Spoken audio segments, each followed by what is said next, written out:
रथ टाणा जाई आम अवस्था कौन है जानापी भिडियोटी को पूरा देखु। Hello guys welcome to my mini blog. से दिन सकाळु सकाळु पूजा करके आसारिया पर आमे माने टिके लंच करके बाहर जाइलु रथ टाणा।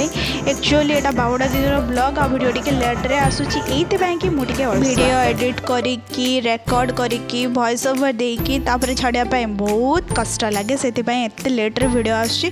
तो आमे माने रथ टाणा जाइलु। एठी तो हम भाई माने पूरा नाचिकी धमाल कर देइतिले। आ एते वर्षर मो बारिपदार रहिबा भितरे एटा फर्स्ट टाइम कि मु कालिया रथ को छुई पारतिली, मो जगार रथ को टाणी पारिथिली। आ मो मन भारी खुशी थिला। तापर आमे जाइतिली सुभद्रा रथ पाखक। आपण माने विश्वास करिबेनी 3-4 घंटा सेमती खड़ा खड़ा ठिया हवा परे तापर जाइकी रथ दौड़े मिलता। आ सी भी क्या मिलला क्या नाई।